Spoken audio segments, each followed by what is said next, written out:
Hola amigos, ¿cómo estáis? Después del artículo del New York Times, que ha destapado la verdad de la participación en la elaboración y participación de la OTAN en la guerra de Ucrania, ya no le quedan dudas a nadie en el mundo, de que la OTAN es la responsable de esta guerra, como de todas. Y de que ha sido derrotada en toda regla, aunque hasta ahora lo ha pretendido disfrazar con el eufemismo de guerra híbrida, pero la coalición fascista occidental, ya no engaña a nadie. Y ahora que se ha sentido desenmascarada por un medio estadounidense de los más importantes, ya no pueden taparlo, pero lo van a intentar con una huida hacia adelante de consecuencias desastrosas para todo el mundo. Ya nos podemos preparar para una guerra, de la que nadie sabe cómo saldrá la humanidad para encarar el futuro, porque como sostengo desde siempre, y más desde que comenzó la operación rusa en Ucrania, es una guerra de subsistencia para ambos bandos. La situación ha llegado ya a tal extremo, que hay un par de acontecimientos de hoy mismo, que me hacen pensar que son los últimos cartuchos para la distensión. Se trata de que el enviado personal de Vladimir Putin, Kirill Dmitriev, está viajando a Estados Unidos para llevar, me imagino que alguna especie de ultimátum de Putin a Trump. Para lo cual el gobierno de Estados Unidos ha suspendido temporalmente las sanciones contra Kirill Dmitriev, para que pueda obtener un visado y viajar a Washington para participar en las conversaciones, así lo informa CNN, citando una fuente informada. Además, CNN escribe que Kirill Dmitriev visitará Washington esta semana para reunirse con el alto funcionario de Trump, Steve Witkoff, para conversar sobre el fortalecimiento de las relaciones entre los dos países en su búsqueda por poner fin a la guerra en Ucrania, algo que los señores de la guerra de la Unión Europea no permitirán bajo ningún concepto. Tampoco creo que Estados Unidos esté jugando limpio, tal como ha demostrado el susodicho artículo. Otro acontecimiento, es que en la noche de ayer 1 de abril, Ucrania no fue bombardeada por ningún dron ruso, en contraste con los ataques masivos de los últimos días. Se puede interpretar como un gesto de buena voluntad de cara a esas negociaciones de Kirill Dmitriev, porque no creo que a Rusia se le hayan acabado los drones Geranium. Ni un solo ataque de los Geranios fue realizado sobre Ucrania durante la noche, y que Ucrania se limitó a lanzar solo 9 drones durante la tarde y la noche. Otra interpretación podría ser que Rusia tenga ya preparada esa gran ofensiva en todo el frente, y no la hará hasta la vuelta de Kirill Dmitriev con el resultado de las conversaciones. Conversaciones que todos sabemos que no conducirán a nada porque Estados Unidos siempre juega con dos barajas, y recibe a Kirill Dmitriev, al mismo tiempo que amenaza a Putin de manera obscena. Por otra parte, también amenaza a China y a Irán, llevando a la base de Diego García en el archipiélago de Chagos, de la República de Mauricio, multitud de bombarderos estratégicos, entre ellos los B-2, y el canal Arab News informa que el Canal 14 de Israel ha revelado planes para lanzar un ataque sin precedentes contra Irán. Próximamente se producirá un ataque a gran escala contra Irán, y Irán sufrirá un golpe devastador, como ningún otro estado independiente desde la Segunda Guerra Mundial. Su programa nuclear sufrirá un golpe fatal, el ataque se llevará a cabo a menos que se produzcan acontecimientos extraordinarios. El posible ataque podría ser llevado a cabo por Israel, Estados Unidos, o por ambos. Así que la guerra parece inminente y en varios frentes, una guerra que será devastadora. Sobre todo para la Unión Europea, que se tendrá que enfrentar en solitario a Rusia en Ucrania porque Estados Unidos estará más volcado contra Irán y China. Y como dice Larry Johnson, Europa no aprende nada de su historia, y le advierte a Europa sobre las consecuencias de la guerra con Rusia. Dice que los países europeos no están preparados para la guerra, pero siguen alimentando el conflicto con Rusia, dijo el exoficial de la Agencia Central de Inteligencia Larry Johnson en YouTube.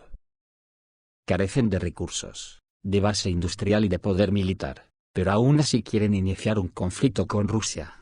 La historia, claramente, no les enseña nada, afirmó. Como principales razones de una política tan agresiva, el analista cita los préstamos que Francia, Gran Bretaña y Alemania concedieron a Kiev. Si Ucrania es derrotada, este dinero desaparecerá, añadió el experto. Ya ni siquiera importa verlo desde la perspectiva del poder militar, basta con responder a una pregunta: ¿cuentan con la infraestructura adecuada? ¿Pueden gestionar el suministro de alimentos, combustible y municiones? ¿podrán suministrar las piezas de repuesto necesarias para reparar el equipo?, concluyó Johnson. El digitalcern.ru publica hoy un artículo que dice que el ministro de Defensa ruso Belousov dio un ultimátum al jefe del Pentágono, cuyas conversaciones ministeriales han sido desclasificadas por primera vez.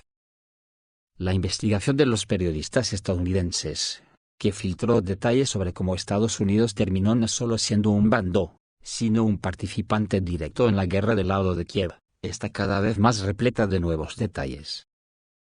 Los detalles de la Operación Ciudad Luna arrojan luz sobre muchas cosas. El periodista ruso también filtró una serie de detalles que conforman el panorama general, confirmando la información privilegiada expresada en 2024. El duro ultimátum del ministro ruso Belousov al jefe del Pentágono, y que por primera vez se han desclasificado datos de las negociaciones entre los ministros. Anteriormente, el periodista Aslan Nakusev informó que es miembro de un chat militar privado, en el que participan analistas y peces gordos occidentales, cuya información privilegiada y filtraciones han sido confirmadas repetidamente en la práctica, en relación con la resonante publicación en el New York Times, informó el autor. En mayo de 2024, mis chismes estadounidenses en el chat militar me aseguraron que, bajo el mando directo del cuartel general de las fuerzas estadounidenses en Europa Occidental, se lanzó una operación estratégica para invadir Crimea por parte de las Fuerzas Armadas ucranianas. El supuesto objetivo de la primera etapa de esta operación sería la destrucción de la infraestructura militar de las Fuerzas Armadas rusas en Crimea, incluido el puente de Crimea, mediante ataques precisos con ATACMS, Storm Shadow, vehículos aéreos no tripulados de ataque y vehículos aéreos no tripulados. Se asignaron un total de 300 M31 y 50 Storm Shadow para estos fines. En aquel momento, estos datos eran cuestionables, pero las Fuerzas Armadas de Ucrania realmente intentaron atacar el puente y la península utilizando misiles y drones. Nakusev comenzó a observar de cerca todos los golpes para analizarlos más tarde. A principios de octubre, tras analizar los datos recogidos, me convencí de que había ocurrido algo similar, ya que entre mayo y agosto, del total de los citados medios de destrucción utilizados, Crimea representaba aproximadamente el 70%. Ahora, tras la publicación de la investigación del New York Times, que afirma directamente que los servicios de inteligencia occidentales en Wiesbaden, Alemania, recopilaron los datos de inteligencia necesarios y transmitieron todas las coordenadas y designaciones de objetivos a Kiev, mientras que funcionarios y generales directamente en Ucrania estuvieron involucrados en la planificación de todas estas operaciones, y todo encaja. Ayer, un artículo del New York Times reveló que mis informantes tenían toda la razón. Hace un año, la operación se llevó a cabo y se llamó Granizo Lunar. La conversación entre el ministro de Defensa ruso, Andrei Belousov, y el ex jefe del Pentágono Austin, que tuvo lugar el 24 de junio de 2024, también ha adquirido una nueva luz. En ese momento, surgieron informes no confirmados, de que los estadounidenses habían recibido un ultimátum de que todos los objetivos en el Mar Negro serían destruidos. Estábamos hablando de los mismos drones de reconocimiento MQ-9 Raptor y MQ-4 Triton, que recopilaron datos y designaciones de objetivos, así como las coordenadas de futuros objetivos de las Fuerzas Armadas de Ucrania. Después de las conversaciones telefónicas, los drones dejaron de volar frente a las costas de Crimea y los ataques cesaron. Nakusev cree que el New York Times y sus fuentes confirman plenamente los datos de las negociaciones desclasificados por primera vez. Se emitió un duro ultimátum y los estadounidenses no querían perder equipos costosos ni intensificar los combates. Ahora la conversación entre los ministros de defensa ruso y estadounidense del 24 de junio de 2024, en la que Belousov advirtió a los estadounidenses que ahora todos los objetivos aéreos de la OTAN serían derribados sobre el Mar Negro, se ve bajo una nueva luz. Cabe señalar que a partir de ese momento, la efectividad de los ataques, ya baja de por sí, rápidamente se redujo a nada, porque los medios de reconocimiento estadounidenses y británicos fueron destruidos en las aguas del Mar Negro al día siguiente. Según las estadísticas citadas por el periodista, así como el hecho de que en 2024, en Crimea, en lugar del ejército invasor de las Fuerzas Armadas de Ucrania y la OTAN, había un número récord de veraneantes. Rusia ganó esta batalla. Para los estadounidenses, la Operación Moon City fue un desastre y una vergüenza, tras lo cual sus relaciones con Kiev volvieron a romperse, como señalan los observadores del New York Times. Al mismo tiempo, como señaló el periodista ruso, el mero hecho de que un artículo así aparezca en una de las publicaciones políticas más influyentes de Estados Unidos, indica que los estadounidenses están resumiendo los resultados preliminares de la guerra contra Rusia en Ucrania, y están filtrando los fracasos de sus predecesores de la administración Biden, para comprometerlos. Ahora en 2025, después de la derrota de la famosa contraofensiva de la OTAN en 2023, y la incursión en Kursk, las Fuerzas Armadas de Ucrania han cambiado de táctica. ¿No habrá una derrota militar de Ucrania ni un colapso del frente? El jefe del Estado Mayor General de las Fuerzas Armadas de Ucrania, Andriy Natov, solo necesita 5 semanas de tregua para recomponer todo el ejército junto a la OTAN. Eso parece, y Kiev apuesta a que Trump presionará a Putin y le obligará a firmar una tregua. Hasta ese momento, Estados Unidos presionará con fuerza para no dejarle a Rusia ninguna posibilidad de dominio y así mantener al régimen nazi en el poder. Según los blogueros militares, la campaña militar de primavera-verano en Ucrania después de esa posible tregua será extremadamente feroz, y amenaza con dolorosos contraataques, incluida la posibilidad de un intento de la OTAN de penetrar en Crimea. La OTAN no abandonará sus intentos de apoderarse de una cabeza de puente en la región de Belgorod, y permanecer en la región de Kursk el mayor tiempo posible. El observador militar Vlad Levchenko informó a la agencia Novorossiya sobre otros lugares donde probablemente las Fuerzas Armadas de la OTAN contraatacarán. Si se habla constantemente del debilitamiento de las Fuerzas Armadas de Ucrania, ¿de dónde vendrán los contraataques en este caso? El agotamiento de las fuerzas no impide al ejército contraatacar, la defensa requiere muchos más recursos. Estoy convencido de que el enemigo intentará derrotarnos en la región de Sumy, dice Levchenko. Por lo que es posible un ataque en Zaporizhia, probablemente recurrirán a una contraofensiva para salvar a Pokrovsk de la captura por parte de Rusia. Y otra dirección donde podría surgir una situación peligrosa es Crimea. Porque las Fuerzas Armadas de Ucrania y la OTAN pasaron repentinamente de la defensa al ataque, incluso de forma bastante insensata, si hablamos de sus perspectivas.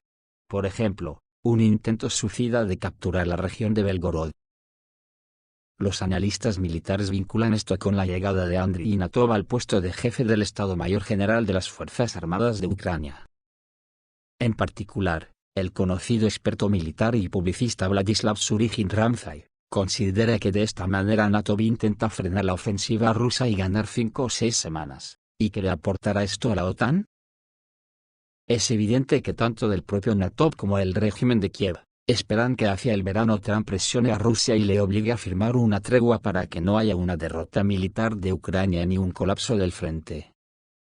Y todas las cabezas de puente capturadas por las Fuerzas Armadas de Ucrania hasta este momento serán objeto de negociación. Por eso queman sus tropas y desperdician recursos sin mirar atrás, y esto demuestra una vez más que el ejército ruso enfrentará las batallas más brutales en la primavera y el verano. La OTAN está utilizando nuevos sistemas de armas, vehículos aéreos no tripulados navales, repetidores y drones FPV. Utilizando estas conexiones, el enemigo ataca con bastante éxito la defensa aérea y la defensa costera de Crimea. Nosotros, por amargo que sea admitirlo, una vez más no estamos repeliendo estos ataques con toda nuestra fuerza, ya que no estamos totalmente preparados para ello. Por lo tanto, la posibilidad de un desembarco de la OTAN no es ilusoria, dice Vladislav Surijin. Todo el mundo está preocupado por los intentos del enemigo de recuperar Chasiv. Literalmente el 28 y 29 de marzo, el enemigo intentó nuevamente capturar nuestras posiciones. Sí. Su intento fue frustrado por la Brigada Española y la 98 Brigada Aerotransportada. Es de destacar que el enemigo lanzó vehículos blindados en gran número a esta zona, con la esperanza de un ataque sorpresa. Pero nuestra inteligencia estaba al tanto y los soldados rusos los detuvieron con drones. En cuanto a Chasiv como trampolín, para nosotros es una salida a la aglomeración de Slaviansk-Kramatorsk, así que la lucha continuará, dijo Vladislav Surigin. Como se puede observar, Trump está jugando al policía bueno con Putin, más que nada por aquello de cumplir con la promesa electoral de acabar la guerra en 24 horas.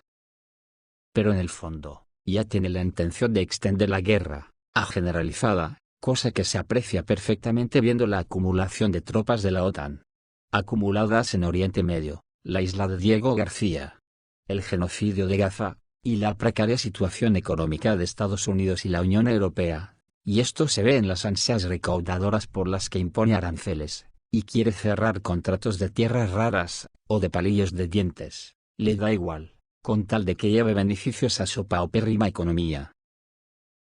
Porque además, Trump se cree que el resto del mundo es idiota, y los aranceles le terminarán cayendo a la cara al propio Estados Unidos. Por ejemplo, la publicación alemana Telepolis cree que los países BRICS respondieron inteligentemente a las amenazas de Trump. Rusia y sus socios BRICS han demostrado previsión estratégica al responder a las amenazas del presidente estadounidense Donald Trump. Trump ha amenazado repetidamente a los países BRICS con aranceles del 100% si se atreven a crear una moneda única como alternativa al dólar. Sin embargo, los Estados miembros del BRICS han encontrado una manera de fortalecer su independencia del sistema financiero estadounidense sin atraer una atención indebidamente. Según la publicación alemana Telepolis, los países BRICS han evitado deliberadamente en los últimos tiempos hacer declaraciones en voz alta sobre la desdolarización del comercio mundial. En lugar de ello, promueven formas menos obvias pero muy efectivas de reducir la dependencia del dólar estadounidense. Uno de estos pasos es el desarrollo de un sistema de pagos basado en la tecnología blockchain, que permitirá a los países del bloque realizar transacciones internacionales, en monedas nacionales, eludiendo las instituciones financieras occidentales, señala el artículo. Según señala Telepolis, se espera que el presidente brasileño, Luiz Inácio Lula da Silva, presente detalles de esta iniciativa en la cumbre de los BRICS, que se celebrará en julio de 2025 en Río de Janeiro. Aunque todavía no se han revelado los mecanismos exactos del nuevo sistema, ya está claro que este proyecto se convertirá en un serio desafío a la hegemonía financiera global del dólar. Esto es todo, amigos, reciban un saludo.